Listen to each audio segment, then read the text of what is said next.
Je viens de Paris, je suis arrivé de Paris ce matin et pour moi c'est une expérience magnifique d'entrer dans ce grand hall et de voir le diocèse rassemblé dans ce magnifique synode. Je viens donc de la région parisienne, je travaille dans l'équipe nationale des parcours alpha depuis plus de 10 ans déjà. Jusqu'au septembre dernier, j'étais directeur national pour les parcours alpha. J'ai eu l'occasion de développer le réseau régional sur toute la France. J'ai eu l'occasion de démarrer des parcours alpha dans des prisons en France. Et puis j'ai pu développer alpha aussi en Afrique francophone. C'est l'expérience de mission en Afrique subsaharienne. Et maintenant je continue à être formateur alpha. Et je travaille aussi particulièrement sur la transformation pastorale, le service des prêtres, le service des paroisses, le service des diocèses, pour engager cette transformation qui est si forte et dans laquelle vous êtes tous engagés. Et c'est vraiment réjouissant. C'est totalement réjouissant. Alors, je ne suis pas là pour faire la promotion d'Alpha. Est-ce qu'il y en a qui connaissent Alpha ici? Levez la main. Amen, c'est bien. Mais il y en a qui ne connaissent pas Alpha. Juste en deux mots, je ne vais pas décrire en détail. C'est l'occasion de présenter, d'abord d'accueillir des chercheurs de Dieu dans un environnement fraternel, de leur donner l'occasion de découvrir Jésus, la personne de Jésus, et de la rencontrer. C'est une toute première annonce à travers 10 rencontres autour de 10 dîners et puis un week-end, un temps fort sur l'Esprit Saint. Mais c'est beaucoup plus qu'un outil missionnaire. On se rend compte que se lancer dans un parcours alpha, c'est entrer en fait dans des expériences. Une expérience, vous voyez, d'abord une expérience fraternelle. Et là, on touche du doigt l'accueil. Être accueilli par une personne, par un homme, par une femme, qui m'accueille par mon nom, qui prend du temps avec moi. Et qui va prendre du temps pour développer une relation amicale, fraternelle. Et on va voir à quel point c'est important dans la démarche alpha. Et puis c'est aussi une expérience spirituelle très forte. Parce que peu à peu, on leur fait découvrir cette personne de Jésus qui est mort pour eux, pour les sauver. Et qui aujourd'hui les sauve et les accompagne dans ce chemin du salut. Et puis on leur donne aussi l'occasion de cette rencontre personnelle très forte à travers la prière des frères. L'occasion de recevoir la prière, de se laisser faire, de se laisser habiter par le Saint-Esprit. Et puis aussi, c'est une expérience pastorale. Une expérience pastorale pour l'équipe qui donne Alpha. Parce qu'ils vivent une expérience très forte qu'on pourra approfondir. Mais une expérience d'évangéliser. Une expérience d'accueillir des chercheurs de Dieu qui viennent de loin. Une expérience d'être en relation avec le prêtre, mais en même temps de vivre pleinement leur baptême, qui fait d'eux des prêtres, des prophètes et des rois.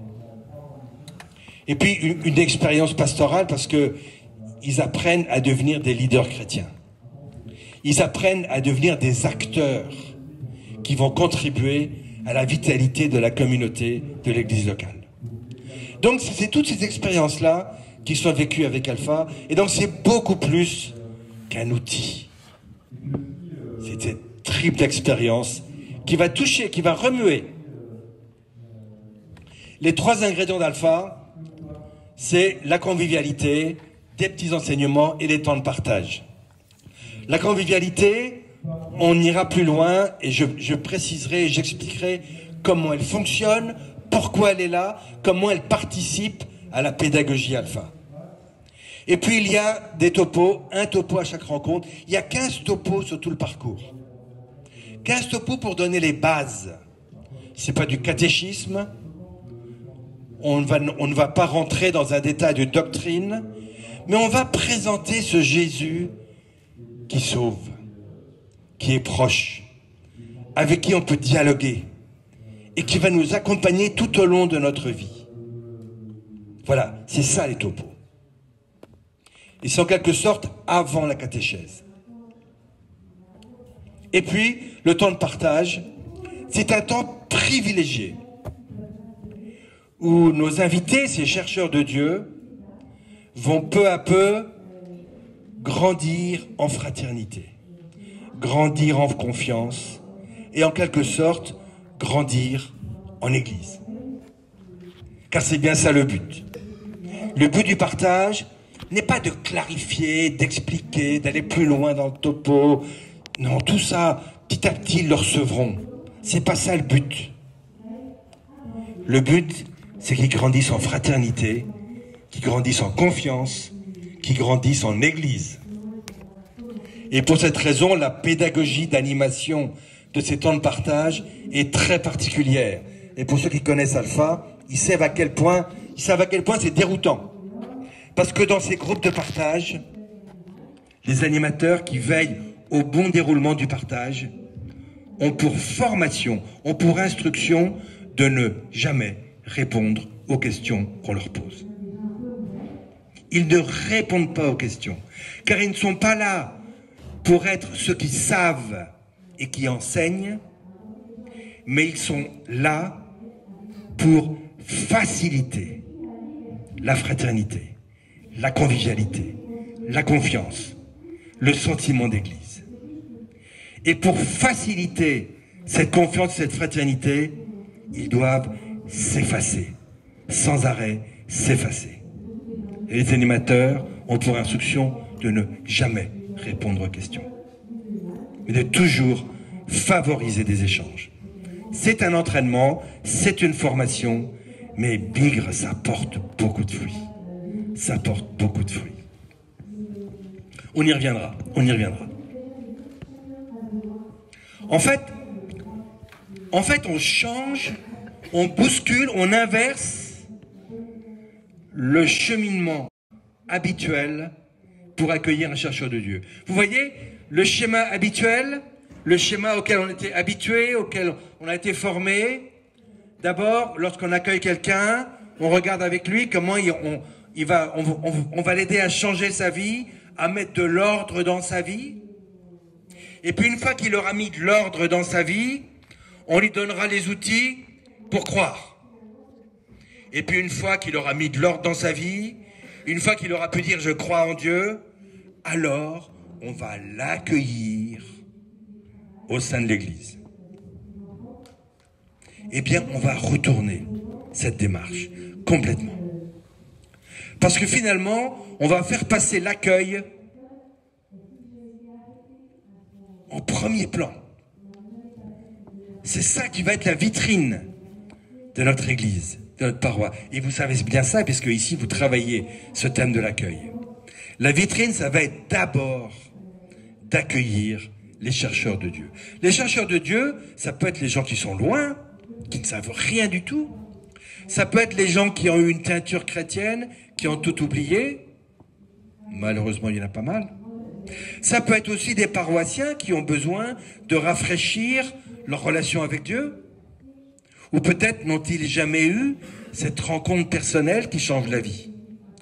Donc, ce que j'appelle les chercheurs de Dieu, nos invités, ça peut être une vaste panel de futurs chrétiens, du futur croyant. Et ce vaste panel, on va commencer par les accueillir. On va commencer par les accueillir de façon non agressive. Je m'entends et je m'explique. On ne va pas commencer par les accueillir en demandant leur nom, leur prénom, leur adresse, leur numéro de téléphone, leur situation familiale et leur numéro de carte bancaire. Ça a peu de chances de succès. Ça a très peu de chances de succès. Et même les gens répugnent même parfois à laisser leur nom et leur numéro de téléphone. Donc on va commencer par les accueillir de façon très très souple. Et dans les premières soirées, on ne va connaître pour la plupart que les prénoms. On va les accueillir par leurs prénoms. On va les identifier. On va les connaître parce qu'on connaît leur visage. On connaît leur voix. On connaît peu à peu leur histoire. Et on connaît leurs prénoms. Et peu à peu, d'eux-mêmes, ils vont raconter leur histoire. Et peu à peu, d'eux-mêmes, ils donneront leur nom. Et on saura où ils habitent. Et on sera content de mieux les connaître. Mais donc, dans ce nouveau paradigme, dans ce nouveau schéma, on va faire passer ce temps de communion en vitrine, en porte d'entrée. Et parce qu'on les a accueillis, on pourra aller plus loin. On pourra aller plus loin et on pourra les conduire à rencontrer le Christ. À rencontrer le Christ. Et ça, on pourra le faire parce qu'on a créé ce climat de confiance. Dans ce climat de confiance, ils ont fait tomber les barrières. Ils sont prêts à accueillir ce qu'on a à leur dire. Dans l'accueil, en fait, on commence par faire tomber les barrières. On fait tomber les peurs. On fait tomber les craintes. Et un chercheur de Dieu, ou un chercheur de sens, ou un chercheur de réponse à ces questions, eh bien, dans le monde d'aujourd'hui, il est bourré de peur. On a peur de son voisin. On a peur de l'inconnu. On a peur des adultes qu'on ne connaît pas qui pourraient être malveillants. On a peur des institutions trop fortes. Et à toutes ces peurs qu'il va falloir dépasser. Et c'est l'accueil qui va permettre de dépasser ces peurs. C'est l'accueil qui va permettre de faire tomber les barrières. Et c'est l'accueil qui va permettre à ces chercheurs de Dieu d'oser s'ouvrir aux autres, d'entendre, de se laisser toucher, de se laisser rencontrer et de partager un petit peu de lui-même parce qu'il aura été accueilli. Souvent, on dit que les personnes viennent la première fois par curiosité. Mais s'ils reviennent, c'est parce qu'ils se sont sentis accueillis, parce qu'ils se sont fait un ou deux amis, parce qu'ils seront contents de retrouver une ou deux personnes qui les a gentiment accueillis. Et donc on a le défi de les faire revenir. Vous savez, avec Alpha, on invite à une soirée, lorsqu'on invite. On vous invite à une soirée où des chrétiens vous partageront leur joie d'être chrétiens et vous parleront du sens de la vie. Ça, c'est le thème de l'accueil et de l'invitation. On invite à une soirée. Et au cours de cette soirée, on a le défi de leur donner envie de revenir. Et ils reviendront s'ils se sont sentis accueillis, s'ils se sont sentis respectés, s'ils se sont sentis aimés même. Est-ce qu'on les a accueillis avec amour, avec douceur? J'ai eu l'occasion avec mon épouse de visiter une église baptiste aux États-Unis avec qui on travaille. Et j'ai été frappé de voir que entre le moment où on est sorti de la voiture et le moment où on est entré dans le lieu de culte, on avait été accueillis personnellement par 7 personnes. 7 personnes nous avaient dit bonjour. 7 personnes nous avaient souhaité la bienvenue. 7 personnes nous avaient demandé si on allait bien. 7 personnes nous avaient tendu la main. On a envie de revenir. On se sent bien. On se sent aimé. On se sent attendu. C'est ça le défi, de leur donner envie de revenir. Car à chaque fois qu'ils reviennent, ils font un pas de plus vers le Seigneur. Ils reçoivent un petit peu plus de la parole de Dieu. Ils reçoivent un petit peu plus du témoignage de notre communauté. Ils se rapprochent de Dieu. Ils avancent. Et c'est ça le but, qu'ils avancent. Qu'ils avancent vers Dieu. Qu'ils se fassent toucher par Dieu. Ça va être ça le défi. Ensuite, le deuxième aspect, c'est de créer la relation. La mise en relation. Et ça va être tout le talent des animateurs chez Alpha. Les animateurs chez Alpha ont comme première mission de favoriser la mise en relation entre les chercheurs de Dieu. Que les gens se parlent, échangent, se disent leur nom, leur prénom, et plaisir à demander des nouvelles des uns et des autres. Dans le repas, la partie conviviale, on veille à ne pas évoquer de sujets religieux, mais simplement la joie de se retrouver. La joie de voir que vous êtes revenus. Comment allez-vous? Est-ce que votre famille va bien? Est-ce que vous n'avez pas eu trop de difficultés pour venir?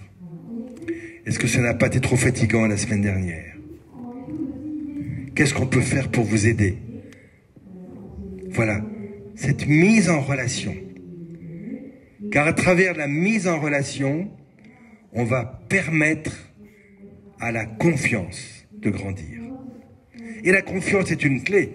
La confiance, c'est la porte de votre cœur. C'est la porte de votre conscience. Parce que vous avez confiance, vous allez entendre ce que l'autre a à vous dire. Vous allez entendre son témoignage, entendre son enseignement. Vous allez avoir une complicité avec lui. Or, la complicité, la confiance, c'est un peu le ciment d'une communauté. Et donc voilà, on va bâtir cette communauté en posant le ciment de la confiance par la mise en relation. Et puis, justement, la confiance qui ouvre au changement intérieur, qui ouvre à la transformation intérieure.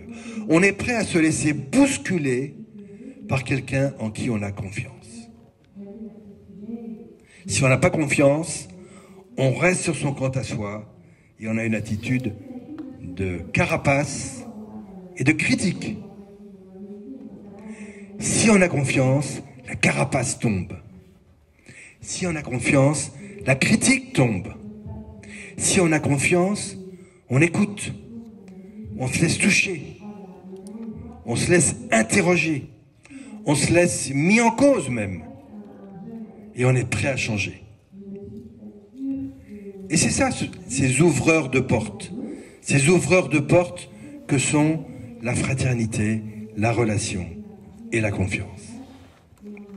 Voilà donc ce que nous vivons de façon intentionnelle. Je dis bien intentionnelle. J'ai découvert ce mot intentionnel en fait en travaillant avec Alpha. Parce qu'on a un peu l'habitude de faire les choses en trouvant normal qu'elles se fassent toutes seules. Mais on ne décide pas. Et bien là, on va décider d'accueillir. On va décider d'entrer en relation. On va décider de favoriser la confiance. On va décider de faire tout notre possible pour que nos invités reviennent, pour qu'ils aient envie de revenir. Ça devient intentionnel. Et pour nous chrétiens, nous, vous, tous, que ce soit intentionnel. Intentionnel. Ce désir que les chercheurs de Dieu reviennent vers nous et puissent, à travers ce contact, grandir et s'approcher de Jésus. Voilà le défi. D'abord, l'amour inconditionnel. C'est un grand mot, hein. Mais dans la pratique, est-ce qu'on est prêt de façon intentionnelle à l'amour inconditionnel? C'est-à-dire à ne pas juger. Ça veut dire à ne pas cataloguer, à ne pas étiqueter. Lui, il est comme ci, lui, il est comme ça. Lui, il a une sale tête. Lui, il a l'air fatigué. Lui, j'ai l'impression que il boit un peu trop. Lui, oh là là, il a vraiment des difficultés relationnelles. Est-ce qu'on est prêt à dépasser tous ces réflexes humains, personnels? Est-ce que de façon intentionnelle, on est prêt à ouvrir cette porte de l'amour inconditionnel? Et puis, un deuxième ingrédient important, c'est le respect. Le respect, c'est respecter la dignité de chacun, respecter la confidentialité de ce qu'on nous a dit, de ce qu'on nous a confié. Respecter la beauté, respecter la vie privée des gens. Que les gens puissent dire, là, je suis quelqu'un. On ne me piétine pas. Mieux que ça, on m'écoute. on m'écoute. On a vu des personnes qui nous ont témoigné que pour la première fois, ils avaient pu dire ce qu'ils avaient à dire. Et on les avait écoutés. Écoutez. Écoutez. Et pour beaucoup, ils ne cherchent même pas une réponse à leurs questions. Ils cherchent simplement la joie d'être entendus. Que leurs questions soient entendues, soient prises en compte, soient assumées par les autres. Voilà le respect. Le respect. Et puis un troisième aspect important, mais ça vous êtes un peu formés à ça maintenant je pense, c'est le vocabulaire. Puisque vous savez, nous autres chrétiens, on a ce qu'on appelle le langage de Canaan, le patois de Canaan. Dans le patois de Canaan, on passe son temps à parler de la grâce, par exemple, et du salut. Mais pour un non-croyant, ces mots n'ont aucun sens. La grâce, il ne connaît pas. Le salut, pourquoi? Ce sont des mots qui n'ont aucun sens. Et donc on va devoir réviser notre vocabulaire. Je n'ai cité que 2 mots, mais il y en a 20, 50 comme ça. On parle de la résurrection, de la rédemption, on parle du péché, on parle... Mais même le mot péché, pour un non-croyant, n'est pas un mot de la langue française. Rédemption, encore moins. Parlez-lui du carême ou de Pâques. Des mots inconnus. Inconnus. Et donc on va totalement retravailler son vocabulaire. Ça, c'est du travail. Et de la vigilance. Et de la vigilance permanente. Lorsque j'accueille, je vais utiliser un vocabulaire accessible qui va respecter mon interlocuteur. Et dans les enseignements alpha que nous donnons, chaque phrase a été retravaillée pour être audible par des non-croyants.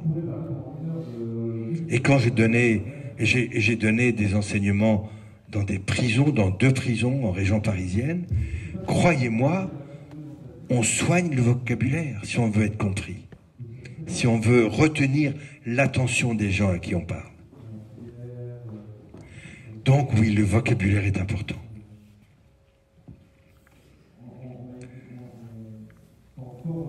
La liberté, que c'est important, c'est un mot, on ne sait plus trop ce que ça veut dire la liberté. Mais pour un non-croyant, pour quelqu'un qui vient, pour quelqu'un qui vient un soir, croyez-moi, c'est important la liberté. Ça veut dire qu'on ne met pas le grappin sur lui. Ça veut dire qu'on ne lui demande pas un engagement signé. Ça veut dire qu'on ne lui demande pas des comptes s'il ne vient pas un soir. Ça veut dire qu'on va respecter sa vie privée et se réjouir s'il revient. Et ne rien dire s'il ne revient pas. Alors pour ne pas le blesser, le premier soir, on le prévient, on lui dit par souci de liberté à votre égard, on vous prévient, si un soir vous ne venez pas, on ne vous rappellera pas. Car on ne veut pas avoir l'impression de mettre le grappin sur vous, mais sachez qu'on se réjouira de vous revoir. Et ainsi, les personnes se sentent libres. Et libre veut dire appelé à éduquer leur volonté. Or, ce sera un acte de volonté lorsqu'un jour, ils décideront de dire oui à Jésus. Oui à Jésus, c'est un acte de volonté. C'est une décision. Devenir chrétien, c'est une décision. Se laisser habiter par le Seigneur, c'est une décision. Et donc on va leur donner cette habitude de la liberté qui conduit à la prise de décision. On vous propose de prier pour vous, mais c'est vous qui décidez. Si vous vous avancez, on priera pour vous. Si vous ne vous avancez pas, on respectera votre liberté. Peut-être qu'une autre fois, vous avancerez. C'est ça l'éducation de la liberté, qui est aussi l'éducation à la volonté, à la décision. Et Dieu sait si on a besoin de grandir en capacité de décision. J'aime bien rappeler à mes enfants que le jour où ils se marient, on leur demande pas s'ils s'aiment, on leur demande s'ils décident de se choisir et de vivre ensemble toute leur vie. L'Église attend d'eux une décision, pas un témoignage de sentiments. Et toute la vie sera comme ça. Et donc on va les éduquer à la décision dans la liberté. Et enfin, cette notion de cheminement. Cette notion de cheminement, parce que finalement, ça prend du temps d'entrer en confiance. Ça prend du temps. Et à la 3e, 4e soirée, on voit tout doucement, ils se détendent, ils s'écoutent, ils se parlent, ils se livrent, ils ouvrent leur cœur. Mais il a fallu du temps. Et le week-end, qui est un week-end centré sur le Saint-Esprit, a lieu entre la 6e et la 7e semaine. Ils ont eu du temps pour cheminer. Ils ont eu du temps pour se connaître. Ils ont eu du temps pour s'accepter, s'apprécier, se respecter, savoir qu'on ne leur veut que du bien. Et alors, ils sont prêts à rentrer dans une démarche plus spirituelle. Donc l'accueil, ça suppose aussi de tenir compte de ce facteur temps, de ce cheminement. On pourrait dire que c'est un accueil dans la durée. Vous voyez? Et on va y revenir, cette notion de durée.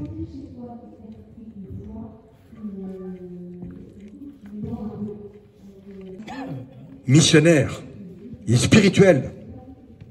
Quand on accueille les gens, c'est pour leur donner ces paroles de fondation qui vont leur permettre d'avancer. De même que l'accueil humain, c'est le bonjour, c'est le sourire qui leur permettent d'avancer dans la confiance. Eh bien, l'accueil spirituel, ce seront ces fondations spirituelles qui vont leur permettre d'avancer. Et c'est ce que l'Église appelle le kérigme. Vous en avez déjà bien entendu parler. Cette toute première annonce qui est la fondation de notre foi. Je présente un petit schéma. Bien sûr, je vous demande pas de tout lire, de tout comprendre, mais juste pour vous montrer qu'en fait, une église totalement tournée vers la mission, un diocèse missionnaire, d'ailleurs c'est ce que vous êtes, c'est ce que vous voulez être, ce que vous voulez construire ici, dans votre synode, eh bien, c'est ce cheminement avec ces étapes missionnaires que sont l'invitation, la relation, la conversion, la communion, la maturation et la mission, pour faire pleinement un disciple missionnaire. Et on voit que le parcours alpha, comme d'autres démarches, se trouve dans le tout début de ce cheminement. Il s'agit donc de voir où on se situe, et de bien comprendre qu'on est appelé à être porte d'entrée. Mais en même temps, expérience qui donne envie d'aller plus loin. Car en fait, avec Alpha, c'est à la fois un déclencheur de cette transformation et c'est en même temps un catalyseur. Parce que les équipiers qui donnent le parcours Alpha, en quelque sorte, ils rentrent dans la démarche de former des disciples missionnaires. Ils rentrent pleinement dans la démarche d'être relationnels, de se former, de prier, de servir et d'annoncer Jésus à travers le kérigme. Ils rentrent dans cette démarche. Et c'est une école de disciples missionnaires. Et même James Malone nous montre comme c'est aussi une école de leaders de disciples missionnaires. C'est le petit livret Réveillez votre paroisse que vous trouvez ici, là, dans la librairie Agapé. James Malone montre que chaque étape dans ce qu'on vit dans le parcours Alpha est l'occasion d'apprendre à être un leader chrétien, et c'est l'occasion de détecter des leaders, c'est l'occasion de former des leaders, et c'est l'occasion de donner au diocèse et à la paroisse les leaders chrétiens dont ils ont besoin.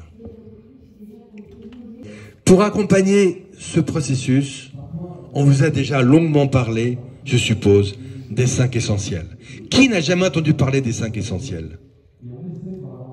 Wow, vous connaissez tous, vous savez tous par cœur. Génial. Voilà, ces 5 essentiels, qui sont omniprésents dans toute la pastorale, à tous les niveaux de la pastorale.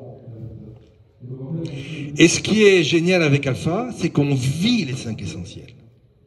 C'est que les serviteurs qui sont dans l'équipe vivent et se forment aux 5 essentiels pour ensuite le redonner dans l'église, dans la paroisse et dans le diocèse.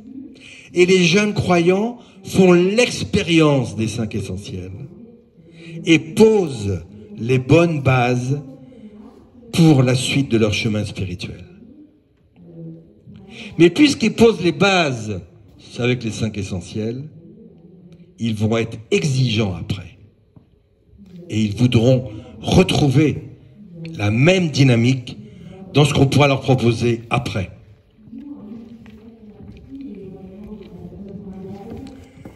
Et c'est un vrai défi, ce qu'on veut faire après. Tous ceux qui ont participé à un parcours Alpha, comme serviteurs, comme responsables, connaissent ce défi. Parce que les invités, à la fin des 10 soirées du week-end, disent, qu'est-ce qu'on fait après? Qu'est-ce qu'on fait la semaine prochaine? On était habitués à se retrouver toutes les semaines. Est-ce qu'on ne va pas se retrouver la semaine prochaine? Ils sont exigeants. Pour grandir, pour continuer leur chemin, ils cherchent un lieu où on vit les 5 essentiels, dans leur paroisse, dans leur diocèse, dans leur église. Et vraiment, prenons le temps de bien réfléchir. Où sont les lieux dans mon église, dans ma paroisse, où on vit les 5 essentiels? Et est-ce qu'il n'y a pas quelque chose à faire avec le conseil pastoral, avec le curé, avec les prêtres, pour être un petit peu plus intentionnel dans la façon de vivre les 5 essentiels, de façon à ce que ces jeunes croyants qui ont été accueillis, ou c'est vrai aussi pour les adultes baptisés, pour qu'ils puissent poursuivre leur chemin chrétien. Et moi, personnellement, j'ai rien trouvé de mieux que ce que j'appelle les fraternités paroissiales, qu'on peut appeler groupe de maison, maisonnée, cellule paroissiale, peu importe le nom, peu importe. C'est un groupe de chrétiens qui se retrouvent régulièrement, toutes les semaines ou tous les 15 jours, et qui a à cœur de vivre ensemble les 5 essentiels. De se retrouver fraternellement, de prier et d'apprendre à prier ensemble, de recevoir ensemble des formations ou de se former les uns les autres, de se mettre au service les uns des autres, et ensemble de servir l'Église, et enfin ensemble d'être missionnaires, d'annoncer le nom de Jésus. Voilà comment une cellule, un groupe de maison, une fraternité va permettre à chacun de grandir. Et j'aime bien une formule que j'ai entendue à la fois chez James Malone à Halifax et chez Rick Warren à Saddleback, la même formule, à savoir que dans mon église, je rêve que chaque chrétien puisse dire « Il y a un lieu où on me connaît, on m'aime, on prend soin de moi et j'ai la possibilité de donner le meilleur de moi-même pour grandir spirituellement. » Que chaque chrétien, chaque paroissien puisse dire ça. Il y a un endroit où on me connaît, où on m'aime, où on prend soin de moi et où je peux donner le meilleur de moi-même et grandir spirituellement. Ça, c'est un magnifique objectif qui peut transformer votre communauté, la transformer littéralement. Voilà, pour conclure, je voudrais juste montrer, en résumé, ce que j'ai voulu vous dire, c'est que, à partir de l'accueil, on est confronté à 3 cohérences majeures. La cohérence humaine. Lorsqu'on accueille quelqu'un, on l'accueille de façon intentionnelle, sans jugement, et on l'invite à rentrer dans une confiance fraternelle et évangélique. Quand on fait un accueil, on est confronté à la cohérence spirituelle, de lui faire découvrir Jésus, de lui faire découvrir Jésus qui sauve, Jésus qui est proche, Jésus qui libère, Jésus qui donne des forces. Et puis on est confronté à la cohérence pastorale, c'est-à-dire que il s'agit d'engager cette personne qu'on accueille dans un véritable cheminement d'église. Vous savez, ces chiffres terrifiants, qu'un jeune croyant adulte ou un jeune baptisé adulte dont on ne s'occupe pas, au bout de 4 années, 80% ont abandonné, ont tout abandonné. Au bout de 4 ans, 80%, 4 sur 5, ont disparu du paysage. C'est terrifiant. Moi, ça me fait pleurer quand je vois un chercheur de Dieu, un jeune croyant qui abandonne parce qu'on n'a pas su s'occuper de lui.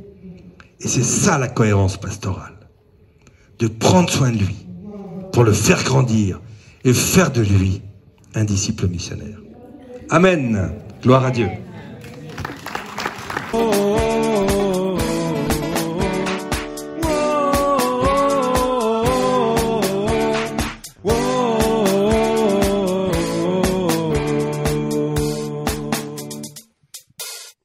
Viens Saint-Esprit embraser les nations, viens Saint-Esprit sur cette génération. Viens Saint-Esprit embraser les nations, viens Saint-Esprit sur cette génération.